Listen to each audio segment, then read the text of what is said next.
各位关心时代力量的朋友跟在场的媒体记者朋友们，大家午安，大家好。连日来，时代力量发生了许多的纷扰，造成了支持者以及社会大众的疑虑与失落。就此，我在这边宣布辞去时代力量党主席的职务，负起政治的责任。也期待新任主席能肩负本党支持者的期许，继续开创新政治的出路。我在2015年参与时代力量的创党，2016年投入新竹立委的选举。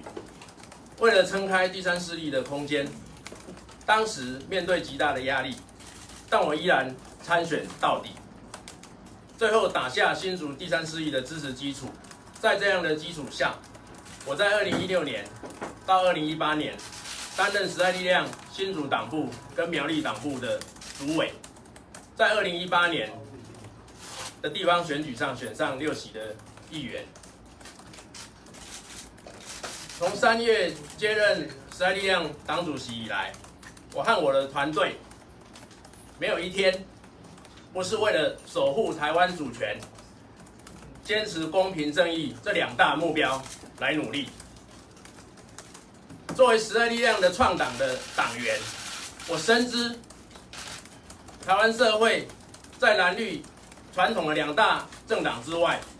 必须要有一股淘汰国民党、制衡民进党、坚持公平正义的第三势力。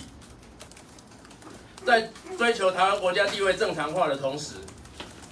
扩大民主制度的防御力，并增进人民的福祉。为了这个目标，我与我的团队日夜努力。在这里，我要向我的团队深深的一鞠躬，感谢大家的辛苦。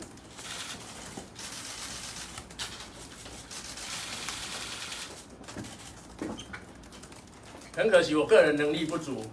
无法再带领本党完成使命。我之所以会决定辞任党主席，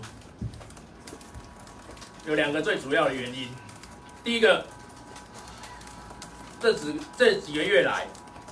我努力的希望扮演一个摊口的角色，就是把大家口奏会，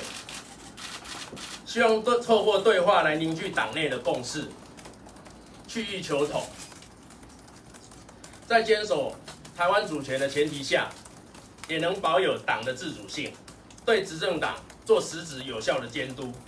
但很遗憾的，还是发生了林昶佐委员退党这样的憾事。显然，我的努力未足以令党内的部分人士信服，也未足以促成内部不同意见的有效对话。对此，我感到万分的遗憾。当然，也应该对此负起政治责任。第二，7月30日，本党发生不分区立委高录已用的事件。虽然本党纪律委员会很明快的调查并且处理，并于上周四，也就是在8月8号完成裁决书予以除名，但就这样的事件，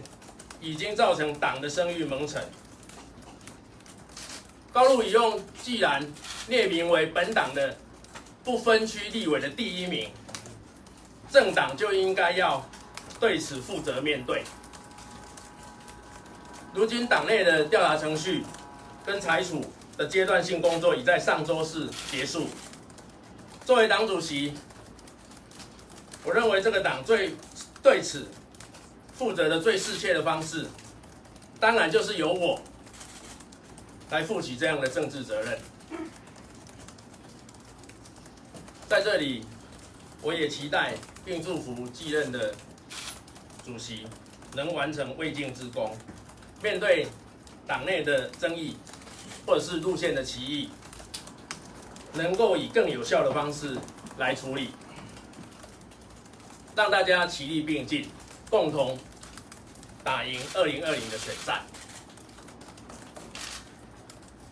与此同时，辞任党主席之后，我依然还是会为了时代力量的理念、价值、信念，努力继续来打拼，让更多年轻人